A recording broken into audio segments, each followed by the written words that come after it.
If you knew what I knew, you could get 10 million subscribers within 6 months. Your first video is not going to get views. Subscribers don't matter, views don't matter. I mean, they do. So stop sitting there and thinking for months and months on end and just get to work and start uploading. Everything you want as a creator comes from making the best videos possible and thumbnails. MrBeast shares his best YouTube advice all the way from title and thumbnail secrets to growing a channel on YouTube.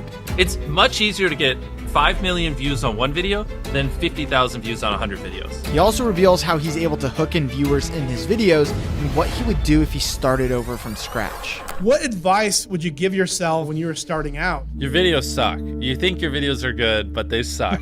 You know, they just do.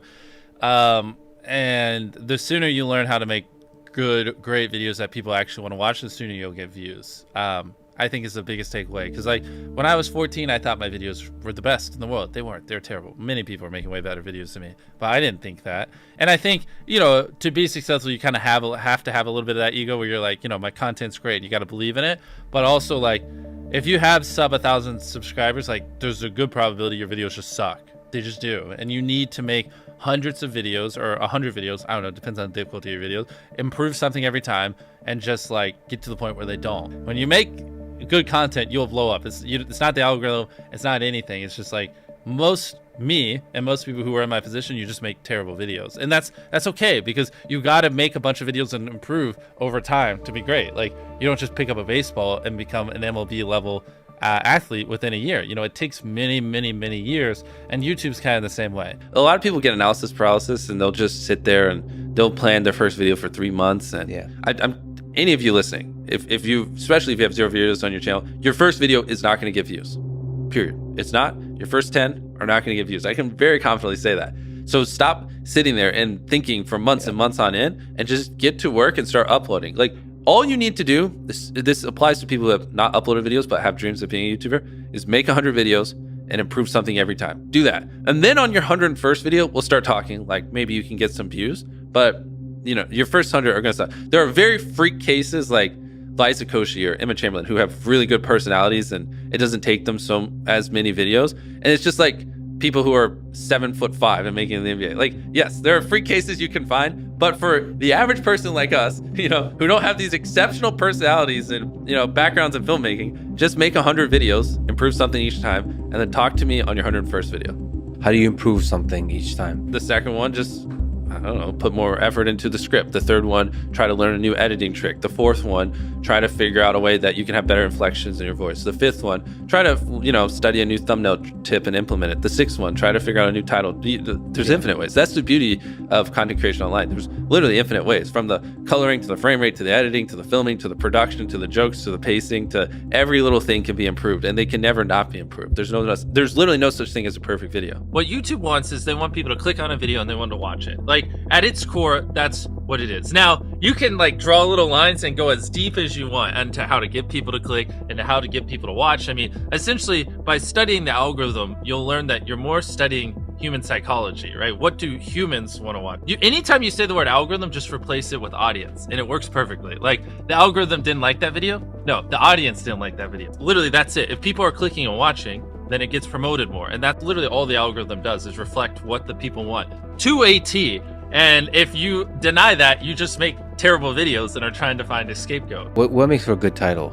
Short? Not just short. It's also, if someone reads it, are they like, do they have to watch it? Is it just so intrinsically interesting that it's just gonna with them if they don't click on it? You know what I mean? Ideally, it's a title also that, you know, because the titles don't live in a vacuum, right? So it has to lead into the content. So ideally the title represents content that you would want to watch for 20 minutes. So if it's a 20-minute video and the title is I stepped on a bug, the click-through rate is going to be much lower than if it was like a 5-second video. Like even nuances of the length of the video based against the title will affect whether people want to click it, because sometimes they just don't add up. I mean, it's that, yes, ideally you want it below 50 characters, because above 50 characters on certain devices, you run the chance of it going ... So like I took a light pole and I saw how many dollar bills I could stack on top, and they would just go ... because it's too long and it can't finish it. And that's the worst thing, because then people don't even know what they're clicking on. And so it's going to do even worse. Short, simple, ideally, and just so freaking interesting they have to click.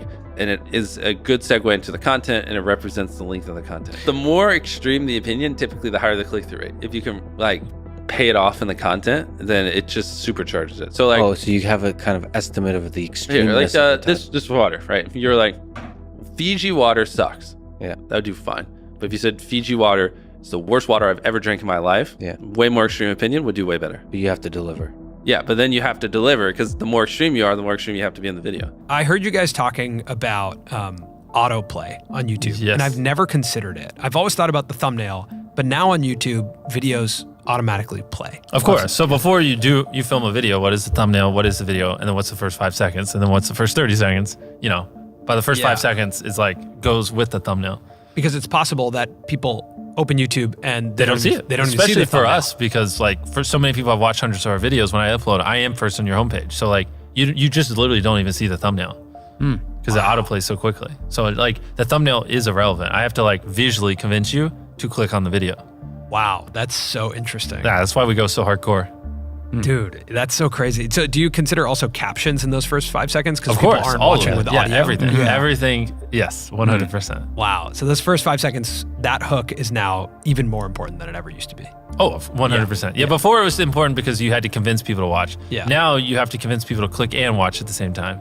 Whoa. With the first 5 So seconds. that's driving CTR now too. Yeah. It is, Interesting. 100%. Wow. I roast a lot of people who like have boring first 5 seconds. It's brutal. Your title and thumbnail set expectations, and at the very beginning of the video, to minimize drop-off, you want to assure them that those expectations are being met. If you click on a video where, you know, of his, where it's like, Tether is a scam, and then at the very beginning, he starts talking about literally anything else, then you are like, oh, this is bullshit. This isn't what I clicked on. But if at the very start of the video, you go, Tether is a scam, and I'm going to teach you why, then it's like, okay, you match the expectations. So at the very beginning, match the expectations, and then you want to exceed them. So you want to assure people that what they clicked on is what they're getting, and then blow their mind and be like, but you're also getting even more. That's how you lower drop off, which a lot of people, sometimes it takes them like 20 seconds to really meet the expectations. And so you lose, like, that's where you're going to lose everyone. Everyone's videos start like this, and then it levels off.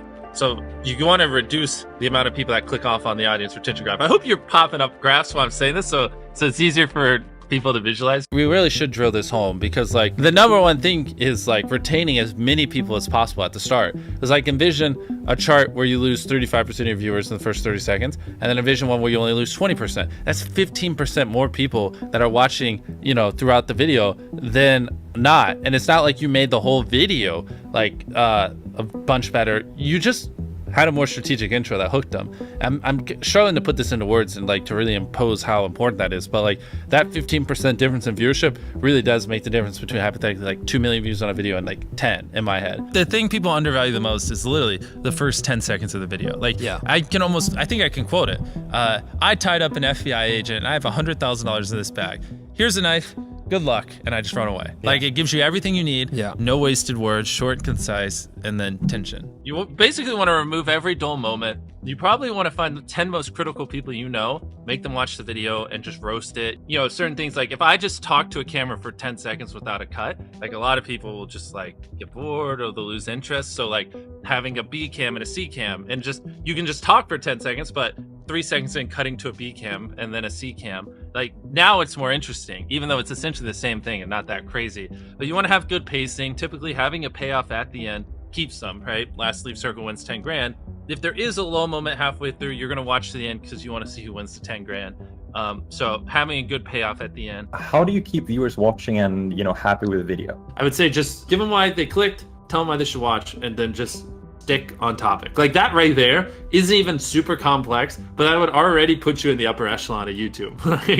It's hard for a lot of people. People, for whatever reason, like they just drag it out. A lot of vlog channels do it. It's like eating $100 ice cream, and they'll be like, I'm gonna eat $100 ice cream. But first, and then it's like earlier in the day, and it's just stuff that has nothing to do with what you clicked on. It's like them birthday shopping for their mom, and it's like that's not why I came here. Now, if you're looking to grow your YouTube channel, I gotta tell you about this before we get into the rest of MrBeast's genius advice. And that is that we at Think Media are doing a free YouTube challenge to help you grow your first 1,000 subscribers on YouTube or make your first $1,000 on YouTube. To sign up for free, all you have to do is go to tube1kchallenge.com or check out the link down in our description. During this free challenge, Sean Cannell, the founder of Think Media, is going to be showing you guys how to grow your YouTube channels and make money online with YouTube. So click on the link to sign up today or to check out when our next challenge is going to be. Okay, let's get back into the video. What's interesting is the longer people watch something, the more likely they are to keep watching. So you don't have to try as hard in the hypothetically back half of a video as you do in the front. Like even right now, we're so deep into this where a lot of people listening are probably just going to keep listening relatively close to the end unless we just have a really boring part of this conversation because they're just in it. They're immersed. And so a big, like, to really boil it down to a simple level, you just want to get people where they're immersed in the content and then just kind of hold them there. The thing is, it's all knowledge. It really is. And like every time I say this, people debate it to the end of time on Twitter, but I don't care. Like I could start a new channel tomorrow with not using my face or my voice, like without ever promoting it. And in 6 months have 20 million subscribers. I just could. Yeah. It's purely knowledge. Like if you knew what I knew, you could get 10 million views a video and you could get 10 million subscribers no matter where you are right now within 6 months. It really is just knowledge. And I can already tell you 90% of the people watching, they don't agree with that. They don't. And everyone has excuses and they're always like, nah, YouTube just doesn't work like that, Jimmy. You don't understand. But I mentor a lot of people. I see it even to this day. I still see it all the time. It is possible. It is simply knowledge. And the second you accept that it is knowledge and you start your, for me, 10,000 day journey of learning, for you, whatever it is, if you want to be less hardcore, and like actually figuring out, you know, what makes a good video, what does my audience want, how can I elevate, and then you take that knowledge and you just assume that I will never understand what the perfect video is, and every single day I just need to be devoted to learning as much as possible and improving as much as possible, and I got to improve every video as much as I can. Then there you go. There are tons of viral ideas that people can do that don't require money. It does not require money to go viral. Like at one point, one of my most viewed videos was like spending 24 hours in a desert. We just grabbed a tent and some stuff and we went in the desert. And it got like 60, 70 million views. I have so many videos where we spent hardly any money, like the no food one, or I'd have to pull up the channel and go through it, that have gotten tens of millions of views, and they would have gotten 10 plus million views even on a small channel. So people who say, oh, well, I could be MrBeast if I had money. Well, A, I didn't start off with money. I was poor. I had no money, and it took me like 7 years just to buy a camera, saving up from YouTube. And B, some of our most viewed videos, literally, like anyone can do. The best way to get views, in my opinion, I think it's better to really, really focus on quality if you're a very small YouTuber. And you can upload a video a day and like all the videos be average. And like none of those videos will really stand out. None of it's like epic enough where like the algorithm's gonna go, oh, this video is good. Like we need to spread it. I feel like a lot of small YouTubers, they just post like videos that aren't bad, but they're not great. And they just do that. And none of them ever pop off, so they never get an audience, where it might be better to like, you know, upload half or a third or even like a fifth of the videos, but make the videos you upload so freaking good that like the algorithm has to promote it, and that, you know, it has to find audiences for it, because it's such an interesting and good video. When you like set a consistent schedule and you're constantly having to upload videos that aren't as good as you'd like because you got to hit, oh, this Monday, I said I'd upload every Monday, you know, like that's a dangerous trap, because then, you know, the viewers notice that the quality isn't as good and it makes them less likely to watch, and I think it hurts your longevity. A lot of times people, oh boy, it's like they think their videos are better than they are, honestly. And they tell them, Jimmy, tell them. I mean, they do. And you have to that, and they have horrible friend groups, because you really are like the type of YouTubers you hang around. And so like a lot of times I'm just like, what you're saying is wrong. Who told you this? They're like, well, this guy. And it's like, well, they're wrong. It's not true. There's no such thing as a perfect video. Like someone should always call you and shit on your video, because it could be better. Like that's because imagine if someone does that every video and you upload hundreds, if not 1,000 videos over the next 10 years, and every single time someone's critiquing you and you're applying what they're critiquing. Like imagine the compound effect over that time span. It's invaluable. People think it's like, oh, well, it's all like CTR and stuff like that. But a big thing that everyone underestimates is what was your experience with your last video? If people loved the last video of yours that they watched, they're more likely to watch your next one. For the YouTubers watching this, when people watch your video, they go, okay, that was good, but like that's enough of you for the day. Like it was all right, right? Whereas what you want is them to go, holy crap, that was crazy. Oh my God, what's that? Holy crap, that was crazy. Oh my God. And they watch 10 videos. That's what you're going for, that data can't describe.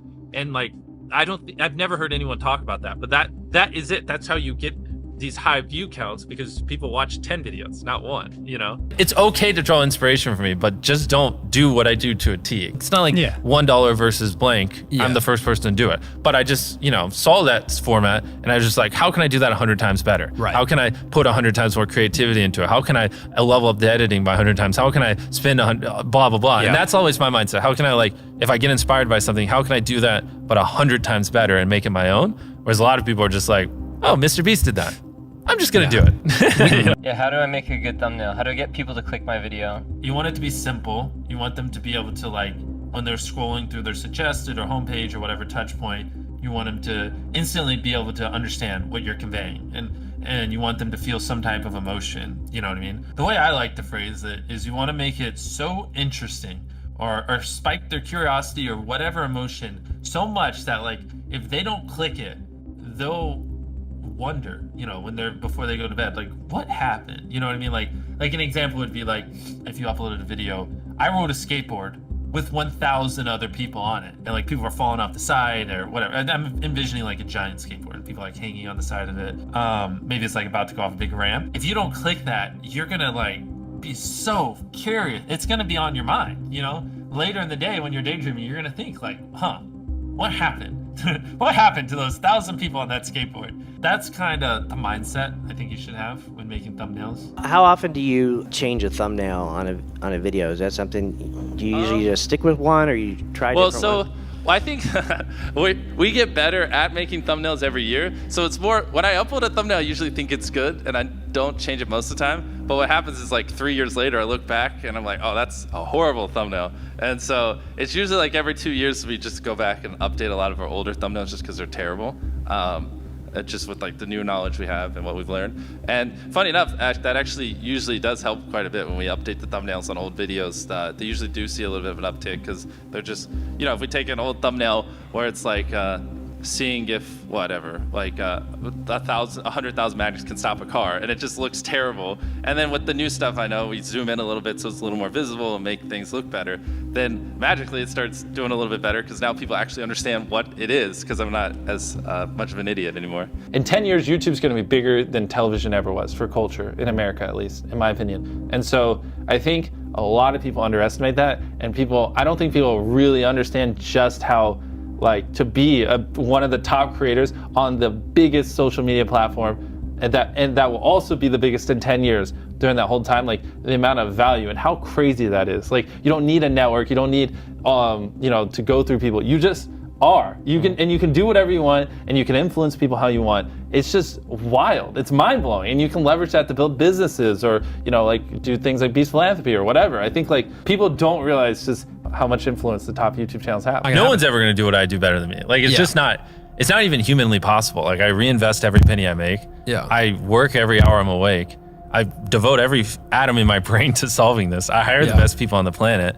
I've been doing this for 14 years, and I think in decades, not years. So I'm gonna be doing this for another 20, 30 years, not 2 or 3. So no, the next me isn't gonna be me because no one's gonna do what I do better than me. It's not possible. If I thought someone was doing better than me, I'd just start sleeping less so I could work even more. Like, I'd figure it out. I don't The barrier to entry to be you is extremely high.